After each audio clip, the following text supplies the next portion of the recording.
जी, तो हमारा लेक्चर है वॉन न्यूमैन आर्किटेक्चर के ऊपर। आज के टॉपिक है हमारा। और वॉन न्यूमैन आर्किटेक्चर बेसिकली एक कंप्यूटर आर्किटेक्चर डिज़ाइन है, और ये computer architecture design John von Neumann ने 1945 में प्रेजेंट किया था।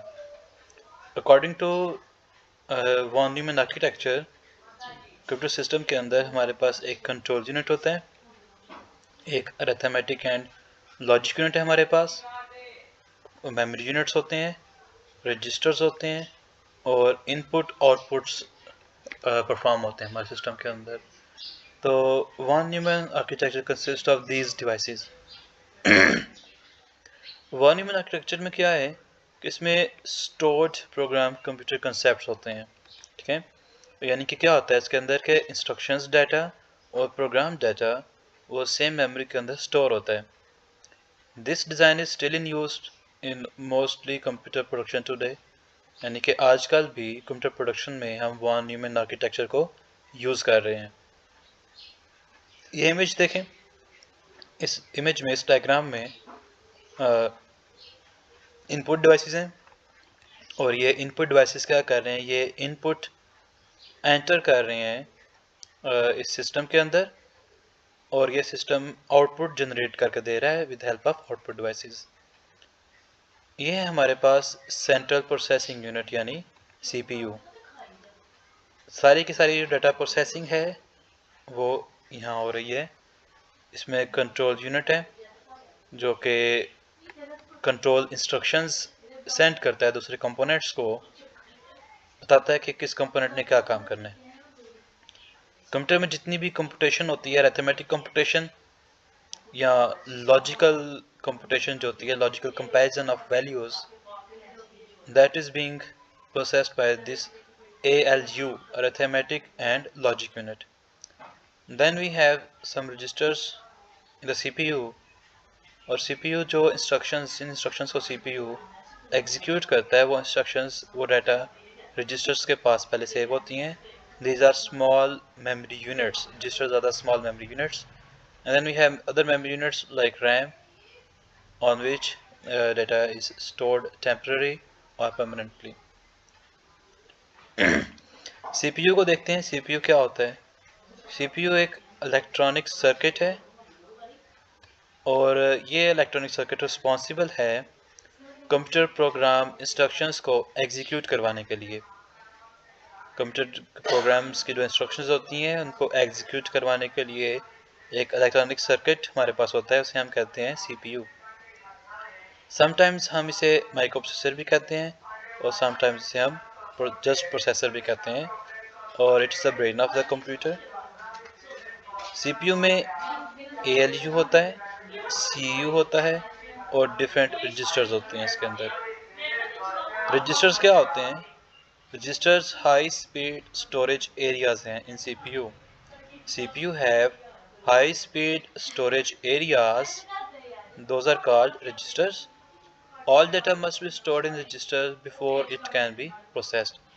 सारे का सारा डाटा रजिस्टर्स में स्टोर होना चाहिए, इससे पहले कि उसे प्रोसेस किया जा सके।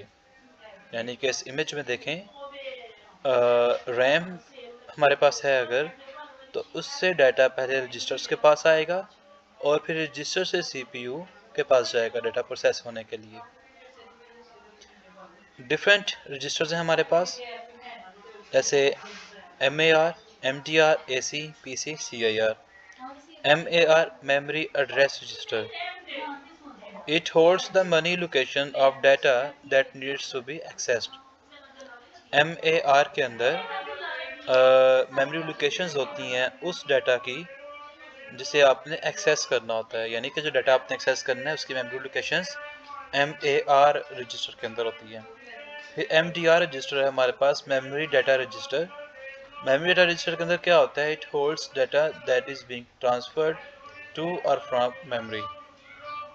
तो मेमोरी डाटा रजिस्टर या MDR के अंदर वो डाटा है कि जो आपने मेमोरी से रजिस्टर्स में ट्रांसफ़र किया है, या आप रजिस्टर से मेमोरी में ट्रांसफ़र करते हैं, ठीक है। Then we have AC accumulator, where intermediate arithmetic and logic results are stored. ठीक है, AC रजिस्टर के अंदर मीडियम लेवल की जो ALU रिजल्ट्स होते हैं, यानी ALU ने जो प्रोसेसिंग की उसका रिजल्ट उसने जनरेट किया, आउटपुट जनरेट किया, तो एक्यूमुलेटर्स के अंदर वो स्टोर होता है. Then we have PC program counter. Program counter contains the address of the next instruction to be executed. Program counters के पास एड्रेस होता है नेक्स्ट इंस्ट्रक्शन का जो एग्जीक्यूट करनी होती है. एक तरह का काउंटर चल रहा है, नंबरिंग हो रही है, वन बाय वन चलता रहेगा, तो वो फिर यहाँ पे उसकी नंबरिंग होती जाएगी. ठीक है. तो देन वी हैव CIR यानी current instruction register. Contains the current instruction during processing.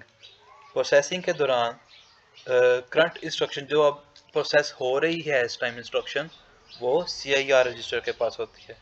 तो basically these are the main registers we have in a CPU.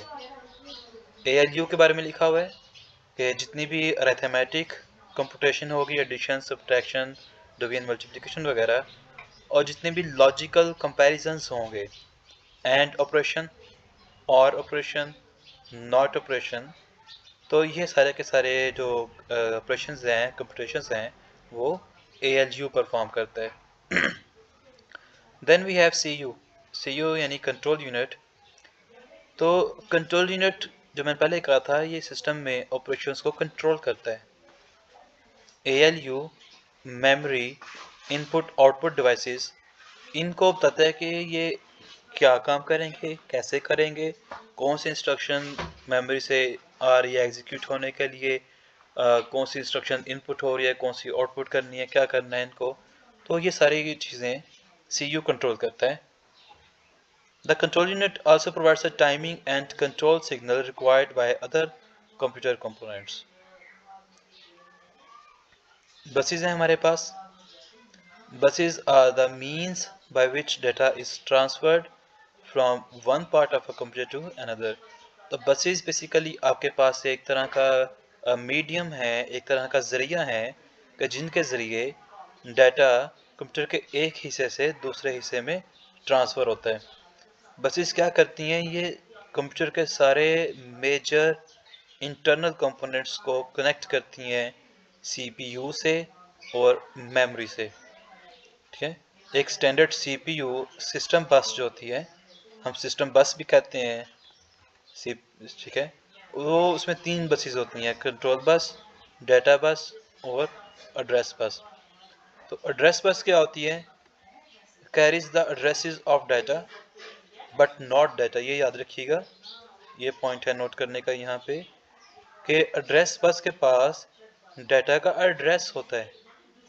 Data carry नहीं करती एड्रेस बस, जस्ट डाटा का एड्रेस कैरी करती है, यानी कि data का सोर्स और डाटा का डेस्टिनेशन. कि डाटा का सोर्स कौन सा है, डाटा कहाँ से चाहिए हमें, और डेस्टिनेशन ऑफ डाटा क्या है, यानी डाटा कहाँ पहुँचाना है, between the processor and the memory. Then we have data bus. Data bus carries data between the processor, the memory and the input output devices. Data bus क्या करता है कि ये आपके प्रोसेसर यानी CPU और मेमोरी यूनिट्स लाइक रैम, रोम और input output devices, इनके दरमियान में डाटा को ट्रैवल करवाता है. यानी अगर मेमोरी से डाटा ने जाना है CPU के पास, तो डाटा बस उसे कैरी कर देगा. अब देखें, मेमोरी से डाटा जाएगा CPU के पास, तो मेमोरी हमारी सोर्स है और CPU डेस्टिनेशन है. तो ये जो इंफॉर्मेशन है, ये एड्रेस बस के पास होता है. Then we have control bus. Carries control signals, commands from the CPU and status signals from other devices in order to control and coordinate all the activities within the computer. Control bus क्या करता है, ये control signals, command signals, इनको carry करता है CPU से दूसरे devices तक.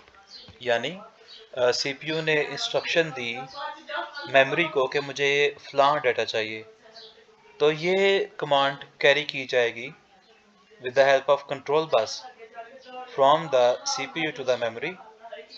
और फिर मेमोरी का क्या स्टेटस है, इज इट अवेलेबल और नॉट, वो स्टेटस भी CPU को वापस आके बताया जाएगा with the help of control bus।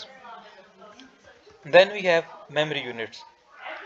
The memory unit consists of RAM, sometimes referred to as primary memory और मेन मेमोरी। तो मेमोरी यूनिट के अंदर बेसिकली रैम होती है, रैंडम एक्सेस मेमोरी, जिसे आप स्टोरेज डिवाइसेस के टॉपिक में या मेन मेमोरी के टॉपिक में पढ़ चुके हैं या पढ़ेंगे। रैम को हम प्राइमरी मेमोरी भी कहते हैं और मेन मेमोरी भी कहते हैं। और एक जो हार्ड ड्राइव होती है, हार्ड ड्राइव यानी सेकेंडरी मेमोरी, उसके बरक्स आप रैम को यानी मेमोरी को फास्ट एक्सेस कर सकते हैं और CPU डायरेक्ट एक्सेस कर सकता है रैम को। देखें, आपको पता होना चाहिए कि CPU हार्ड डिस्क को डायरेक्ट एक्सेस नहीं करता, CPU एक्सेस करता है रैम को और आगे फर्दर फिर रैम के थ्रू एक्सेस मिलती है हार्ड डिस्क में। ठीक है। रैम पार्टीशंस में स्प्लिट की होती है, यानी लॉजिकली रैम्स के हमने डिफरेंट पार्टीशंस बनाई होती हैं और हर पार्टीशन का एक एड्रेस होता है और उसका कुछ कंटेंट होता है, और ये एड्रेस और ये कंटेंट बाइनरी फॉर्म में होता है, यानी 0-1 की फॉर्म में। इन पार्टीशंस को हम सेल्स कहते हैं, CELL। रैम के अंदर यानी मेमोरी को हमने पार्टीशंस में डिवाइड किया होगा लॉजिकली, और हर पार्टीशन का जो साइज है वो 1 बाइट होता है और उसे हम सेल कहते हैं। हर सेल का एक अपना एड्रेस है जो कि बाइनरी फॉर्म के अंदर है, 0-1 की फॉर्म के अंदर है एड्रेस उसका, और हमारे पास उसका कुछ कंटेंट है, कुछ डाटा है उस सेल के अंदर और वो भी 0-1 की फॉर्म के अंदर है। The address will uniquely identify every location in the memory। आप एड्रेस के जरिए मेमोरी की हर लोकेशन को यूनिकली आइडेंटिफाई कर सकते हैं। Loading data from permanent memory like hard drive into the faster memory and direct accessible temporary memory allows CPU to operate much quicker। आप permanent memory यानी कि हार्ड ड्राइव में से डाटा को लोड करें एक टेम्पररी मेमोरी यानी RAM के अंदर, जो कि फास्टर मेमोरी है। इससे क्या होता है कि CPU को ऑपरेट करना ज़्यादा क्विक, ज़्यादा फास्ट हो जाता है। यही था हमारे पास वॉन न्यूमैन आर्किटेक्चर, और वॉन न्यूमैन आर्किटेक्चर के अंदर देखें हमने इन सारे कंपोनेंट्स को 1 बाय 1 डिस्कस कर लिया है, और यही सिस्टम्स का आर्किटेक्चर, यही डिज़ाइन हम आजकल भी यूज़ कर रहे हैं। यही टॉपिक था वॉन न्यूमैन आर्किटेक्चर का। अल्लाह हाफिज़।